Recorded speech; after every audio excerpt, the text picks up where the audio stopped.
Eu. Como estão, meus queridos? Todos bem? Espero que vocês estejam todos bem. Vamos passar junto por esse momento, elevando vibrações positivas para a nossa aura. Ela é a nossa primeira defesa, tá? Queria elucidar com vocês uma dúvida que ficou no fim de semana passado sobre aquilo que eu coloquei e o que o Glaito colocou.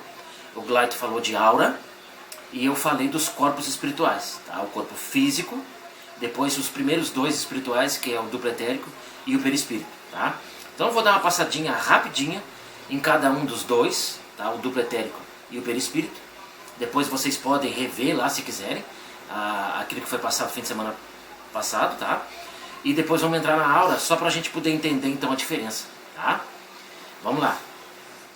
Perispírito é o conjunto energético fluídico que atua como intermediário entre o espírito, que é o ser inteligente e imaterial, e a matéria grosseira e pesada, que é o corpo físico. É tido pela sua composição e funções como um corpo espiritual, ou seja, um envoltório semimaterial do espírito, pois as energias são mais sutis que a matéria. Dentre suas principais funções, destaca-se a ligação com o corpo físico e a morfologia espiritual, tá? Agora, duplo etérico, denominado por alguns como corpo vital ou campo vital, é um conjunto de energias mais materializadas, cuja função básica é a ligação do perispírito ao corpo físico, provendo vitalidade a este. Tá bem? Só uma recapitulada sobre esses dois pontos. Então, uma explanada do que são esses dois primeiros corpos espirituais. Agora vamos para a aura, tá? Dando só um toquezinho sobre tudo aquilo que o Glaito colocou muito bem por sinal, ele foi bem a fundo. Eu vou dar só uma volteada, que é para nós podermos entendermos então a diferença, tá? Aura humana. Somos, conforme já sabemos, de natureza eletromagnética e por isso possuímos um campo magnético próprio. Poderíamos até em formas didáticas considerar como se fosse uma lâmpada acesa, com um campo luminoso formado pelos fótons irradiados ao seu redor. Este campo, conforme dissemos, que se assemelha a uma lâmpada acesa, contém realmente a irradiação luminosa de nossa individualidade espiritual, de nosso próprio espírito, a refletir as irradiações de nosso corpo físico, de nosso perispírito e de nosso corpo mental, de nossa identidade eterna, formando assim este conjunto que chamamos de aura. Em síntese, são emanações de nossas células orgânicas e de nosso perispírito em uma simbiose comandada por nossa onda mental. Tá? Uma segunda colocação aqui só para complementar, falando mais sobre aura e a importância dela como nossa primeira defesa.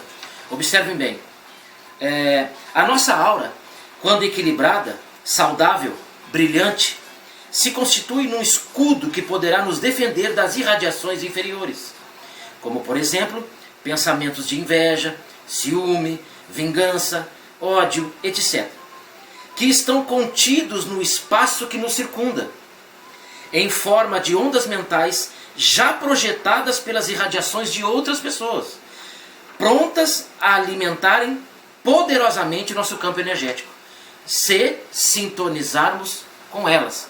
Então observem bem o que nós estamos passando nesse momento. Se sintonizarmos com esse momento de preocupação, de medo, de angústia, vamos afetar a nossa aura e vai enfraquecer essa defesa. Tá?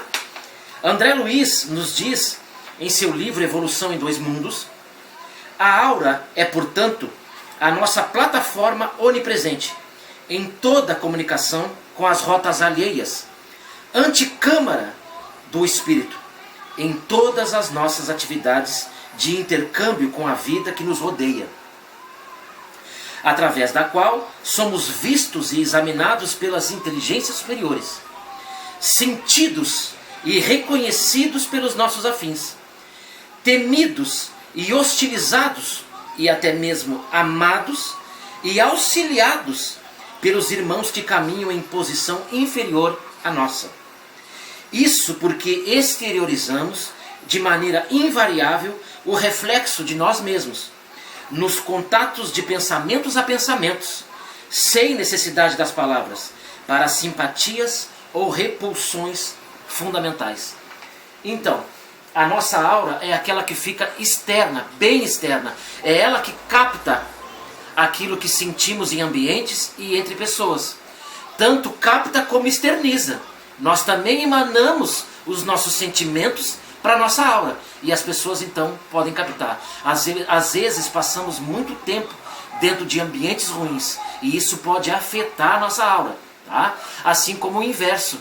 Quando estamos perto de pessoas boas, luminosas, ou ambientes luminosos também, ocasiona uma energia mais poderosa, fortalece a nossa aura. Tá? Então aquilo que o Glide falou de forma precisa, em todos os seus âmbitos, é a aura, essa primeira defesa. Né? E o que eu falei para vocês, que depois vou dar seguimento no outro momento, são os nossos corpos espirituais. Tá bom, meus queridos? Na sequência agora eu vou falar do meu assunto específico desse fim de semana, mantras, tá bom?